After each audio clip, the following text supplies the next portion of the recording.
হ্যাঁ, এরকম একটা আমাদের এগুলো ম্যাথ আসে, আমাদের সিকিউতে আসতে পারে, এমসিকিউতে আসতে পারে। এটা সিকিউতে আমরা আসলে কীভাবে করি, আমরা এটা করি, এটাকে আমরা সমীকরণ দিয়ে প্রথমে এটা লিখি, তারপর কে ধরি আমরা এটা লিখি।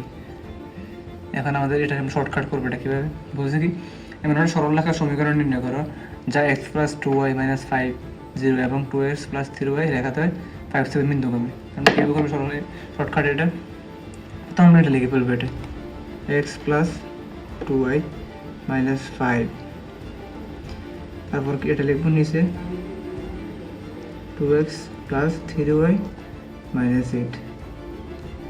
তারপর এটা এই সমীকরণটা যে বিন্দুগামী, আমরা এটা এই বিন্দুগামী না 5 7 এখানে বসা দাও। 5 প্লাস কত 7 দুগুণে 14 আর কত মাইনাস 5, ঠিক আছে।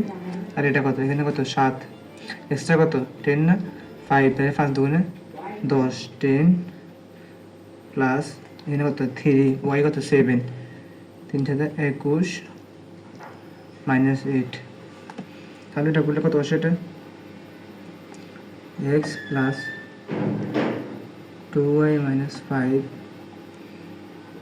2x প্লাস 3y মাইনাস 8, এখানে 5 পেপারটা যাতে কত 14 21 31, তাহলে এখানে কত 23 থাকে, ঠিক আছে।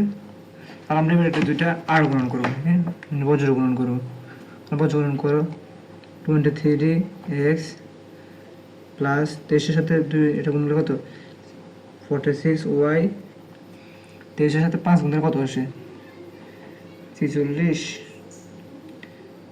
কত 115, ঠিক আছে 115 ইকুয়াল দুগুণে কত 28, আবার এটার সাথে এটা গুণ দিলে 28x প্লাস 3 কত 42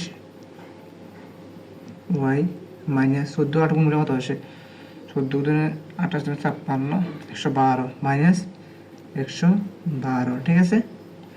এতটুকু আমাদের হলো। তাহলে এখান থেকে আমরা এবারে ওইটাকে আমরা ওই সাইডে নিয়ে যাই। তাহলে কি আসলে এখানে দেখো 28 থেকে ধরো এখান থেকে এটা 23x, এখানে আছে 28x, কত থাকে আর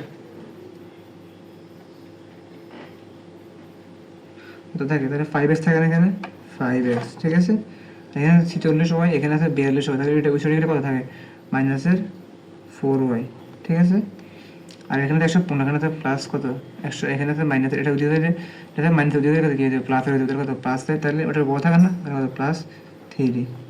এটাই আমাদের নির্ণয় সমীকরণ, ঠিক আছে, অ্যান্সার এটাই। ওকে, এরকম ইন্টারেস্টিং ভিডিও পেতে আমার চ্যানেলটি ফলো করো, সাবস্ক্রাইব করে রাখো।